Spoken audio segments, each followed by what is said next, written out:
Hello, my name is Dejan Boshkov, Grandmaster from Bulgaria. Today I would like to present you one of my games that I played at the tournament in Queenstown. It's in New Zealand. It's a long way from here, from Bulgaria. It's a long way, but it's really beautiful.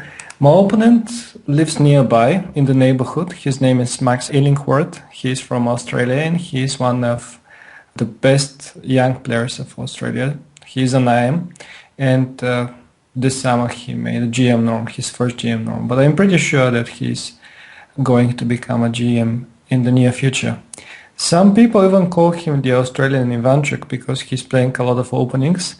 In any case, he is very interesting chess player. He's very sharp and tactical.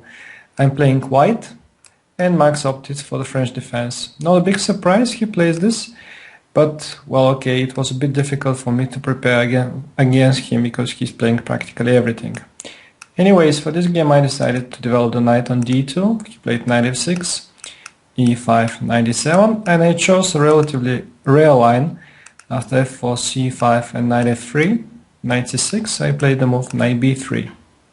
That's quite rare indeed. But okay, I had my reasons for choosing this.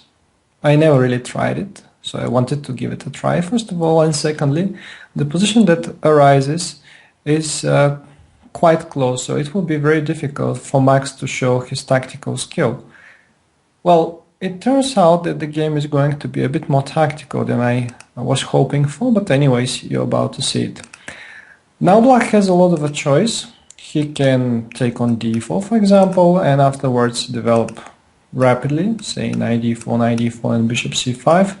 This is, for example, how the game Smagin against Moskalenko continued in 1995. By the way, Smagin is one of the main players in this line. Queen b6 immediately putting pressure on the d4 pawn also makes a lot of sense. Another way of putting pressure on that pawn is a5 with idea e4, and afterwards, well, white is having some difficulties in keeping control over the d4 square. If c3 now, then a4 and a3 attacking the base of the pawn chain. But okay, white can answer here a4, for example. Besides a5, there's also the move f6, attacking the center from this side. But that's not so dangerous for white because, well, this pawn is very well defended anyways. What Max chose was to close the center with the move c4. Now I have to go back on d2, and let's stop for a second to have a look at this position.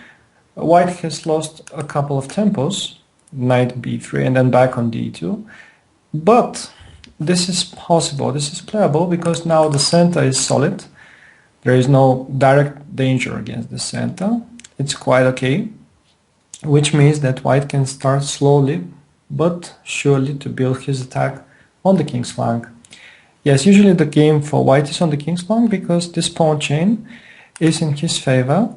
On the king's flank, his pawns are quality better. So this is one of the things that white is trying to do. This is another one. There is also a plan with a piece attack, which in fact happened in the game. And sometimes white can even play on the queen's flank with b3 and a4. It's a very rich position from a strategical point of view. On the other hand, Black also has a clear plan. He wants to advance the pawns on the queen side. He wants to reach this pawn on d4 or to attack the one on b2, or if this one steps on c3, he also wants to attack that one. And sometimes he's also heading for counterattack on the king's flank. Likewise, white does on the other side of the board. So b5 was played, bishop to e2, knight b6. And before castling, it makes sense that this knight goes to e3, otherwise white will have to waste time for rook f1 to f2. Bishop e7 was Max's choice.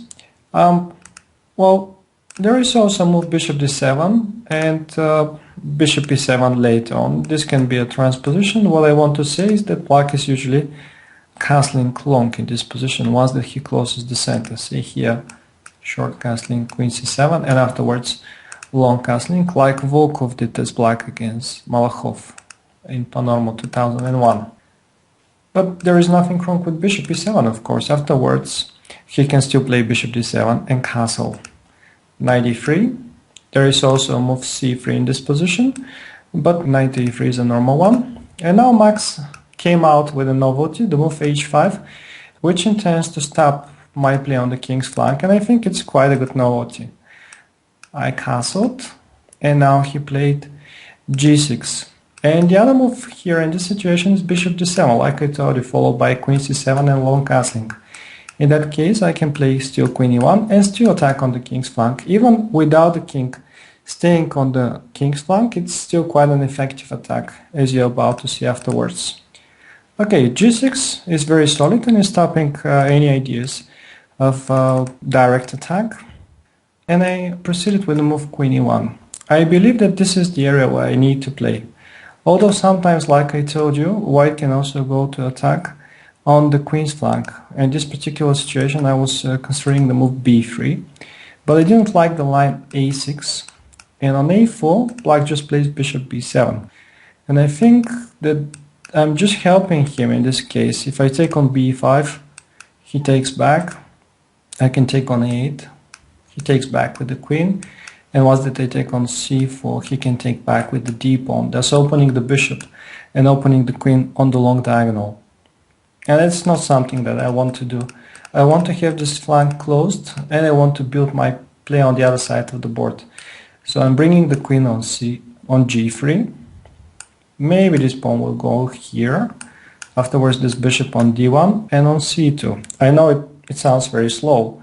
It is indeed very slow, but the thing is that the center is closed and there is no immediate danger on this part of the board, and that's the most important thing. Max opted for a5. Well, another move is bishop d7 and to try to hide the king on the king's flank. In that case, I was thinking about the possibility of the move f5. And that's an interesting option. If he takes with that pawn, then queen g7 is coming. And there are some troubles here with the rook. And eventually after knight g5 with the pawn on h5 or with the pawn on f7. And if he takes with the other pawn, there is a tricky move e6, which is winning material, because queen takes g3 is answered. Simply he takes d7, intermediate check. But then I realized that here on f5 black can play h4, thus also spoiling my plans, and afterward he can simply take the pawn once that the queen is coming on f4. There is no queen to g7. Anyways, after queen c7 I will probably have to continue with the plan that I was telling you, c3 and bishop d1 to c2. But I think this was a bad idea than what happened in the game. The second opponent whom I met at this tournament, Suraya Ganguly, a very nice guy and a friend of mine already, he suggested another plan for the second play in this situation, simply to castle short. But I feel like this is too risky, because I want to attack anyways here on the king's flank, and I feel that this king is going to be very exposed there. So my plan is quite obvious, bishop d1 and bishop c2, and then I want to start sacrificing here or advance the pawn on f5, etc. It's going to be a very hard job for black to stop the attack. So e5 was played in the game. I played c3, b4, bishop to d2. So far everything is normal. And Max also developed normally with bishop to d7. The other move, I believe, is b takes c3, and I think that this is better. And after b takes c3, to play a4. Next, black wants to come either this way, or he wants to play a3 and to jump with the knight. And note that white cannot play this that easily, because then the knight is getting another square, the one on b3. In that case, I believe that the position would be very double-edged. On the other hand, a move like knight a4 in this situation, seemingly very strong because it attacks two of the pawns, might in fact turn into a loss of a tempo, so that I just go rook b1, and after rook b8 I win a tempo to transfer the bishop to the c2 square where it belongs anyways. But of course there is nothing wrong with the move bishop d7 that was played in the game. Bishop d1, the only mistake that I find for black is the move that he did now. He played knight c8, which is quite a dubious maneuver. I think that queen c7 is the move in this situation, and after say bishop c2 just rook b8, and then somehow gradually to build play on the queen's flank, just maybe to advance this pawn. Maybe he will need still to bring back the knight. But in any case, he has more chances than what happens into the game. Because the move knight c8 is not really immediately, I mean, it's not really posing any problems for the first player at least. So I played bishop to c2, queen b6, and now queen g3. Now I'll try to find out what exactly is white willing to do. Say that if black goes some move like rook b8, some neutral move. If you need more time, you can pause your videos. What white is willing here to do is to take the pawn on g6. Even if he doesn't win 3 pawns for that bishop, he's still going to be very, very happy, because the pawn chain of the opponent is ruined, like it is here, and once the pawn chain is ruined, all the pawns are starting to hang, and also this king is feeling really very uncomfortable. This will be similar to the game continuation. We'll be back to it right now. The move rook g8, on the other hand, in this situation is also not helping. Then bishop takes f7, king takes f7, and queen h3 is again leading to a very strong attack. For the first player, there are too many positional threats. Actually, Max sees that and he plays king d8. So he's trying to avoid his checks. And probably now if I take on g6, he might be willing to play rook to g8. So, well, I see that my position is very nice anyways. I see that all my pieces are eyeing the king's flank, and I'm trying to make the move bishop takes g6 work, but then I see that rook g8 is not really the thing that I wanted to achieve. Then what to do? Knight g5 is the move that I wanted to play, but then in the line bishop takes g5, queen takes g5, knight a to e7, queen f6. Okay, I realized that this is losing immediately for the second player. Just 1 second for you to see it. Because of bishop g6, of course, this one is hanging, and this one is also pinned. It's not a good idea. But how to react in case of rook h7? Now is the moment for you to think and to find the good continuation. Again, if you need more time, you can pause your videos. The correct move is f5. I saw this, of course. If he takes with that pawn, of course, then knight d5 and this immediate collapse of black's position. But I didn't see that in the line g takes f5, I can take on f5 with the rook. I was calculating only this, and I wasn't very sure what exactly is going on, but I thought that he has enough resources to defend, because bishop g5 is answered, bishop to e8, or bishop to e6 even. Bishop to e6 is in fact stronger. But the real beauty would be if I have taken on f5 with the rook. And the idea is that after e takes f5, knight takes f5, this rook on h7 is suddenly trapped. And as a result, black's position collapses, his beautiful pawn on e6 is lost, and because of that all the pawns are suffering. For example, b takes c3, bishop takes c3, so he goes rook b8, and then I take on e7, he needs to take, I can first trade the queens and afterwards pick up the rook at the end. As a result, I'm having an extra pawn, and his army is, well, pathetic. It's a shame that I missed this one. Well, it wasn't very easy to spot anyways, but instead of knight g5, I decided to make a neutral move. Actually, not really neutral, but preparatory move. Sometimes this king is suffering on g1, especially if I advance this pawn and this knight is not here. There might be hits knight takes e5, so I decided to hide my king before I go into the decisive attack. And Max helped here a bit. He saw that king c7 is not really desirable, because I can open this side of the board as well with a move like b3. But the move that he played in the game, knight a to a7, is in fact helping me, because in the line that we have just seen after knight g5, if he now takes on g5, once that I take, there is no knight e7 move anymore. This knight is not on c8 supporting the other knight, and if he plays knight e7, then queen f6 is this time winning for white. He cannot defend both the pawn and the knight at the same time. And note that this is also a threat. If he goes rook e7, this time there is knight takes d5. This guy is pinned, and the pawn is also pinned. While if black goes king c7 here in this situation, then I will give you a moment to see what exactly is going on.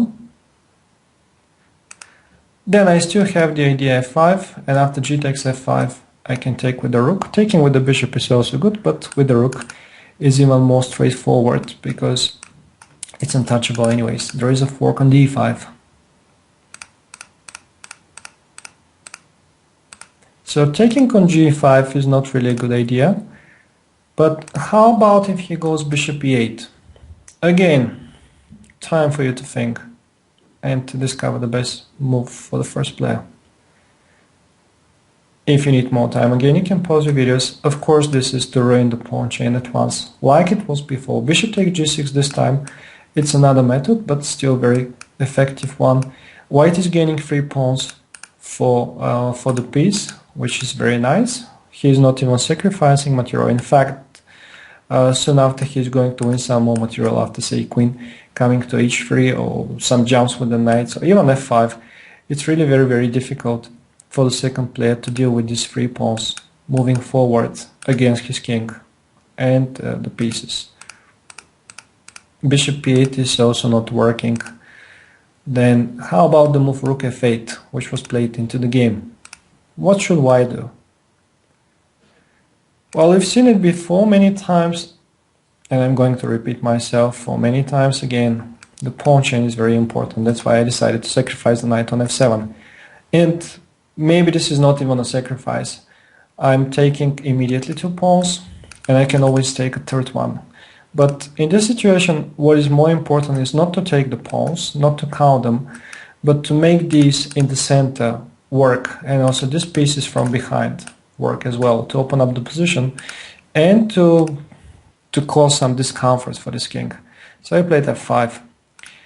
If now he takes it with the pawn, then I take on d5, and this is very bad for the second player. Say queen b5, knight e7, knight takes e7, bishop g5, knight c8 the only move, and then I go e6. After bishop e8, queen g7 is suddenly trapping the rook. And this shouldn't surprise you because he doesn't have any defenders on the king's flank anyways. And my bishop, this pawn, all the pieces here are very active.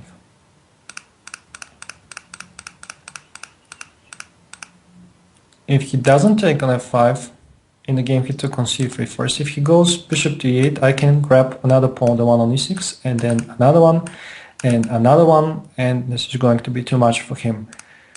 What Max did was to take on c3 and to give some air for the bishop, so that the bishop can escape afterwards on that square. I took it back.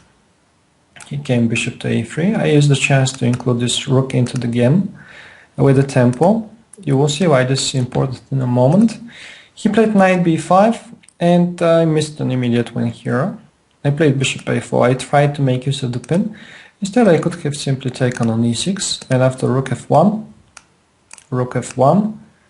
so that he goes knight e7 to take this pawn, then I play rook f8. If he doesn't do this, if he plays bishop to e8, then I'm going to do queen f6 check, and on bishop e7, I guess that simply take the pawn on d5, and afterwards I'm taking too much material anyways. Not a good idea for Max. Well, another missed opportunity by me, but anyways, the position remains very, very good for the first play after bishop a4 as well.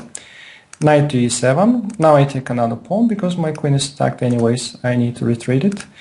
And he took on f5, which is losing immediately. And to be honest, during the game I wasn't really seeing how exactly I'm winning after knight f5. I felt that there is a win for the first player, but I couldn't really see it till the end. Afterwards, when I calmed down, when the game was over, I saw it. It's simply to take on b5. And now, if he takes on e3, I can take on f8, first of all. Rook f8, bishop f8, bishop takes, and this rook is working. I can win the pin piece on b5. This is quite an obvious line. But how about if he doesn't take on e3, if he takes on b5 immediately? Then again it makes sense to take on f5 to ruin the pawn chain anyways, and then to continue the attack like that, bishop to h6. with a possible branch. If he goes rook e8, then I will give the check on g5. The king needs to step, say, here. No, so if the king steps here, I can simply take the rook because this bishop is still pinned.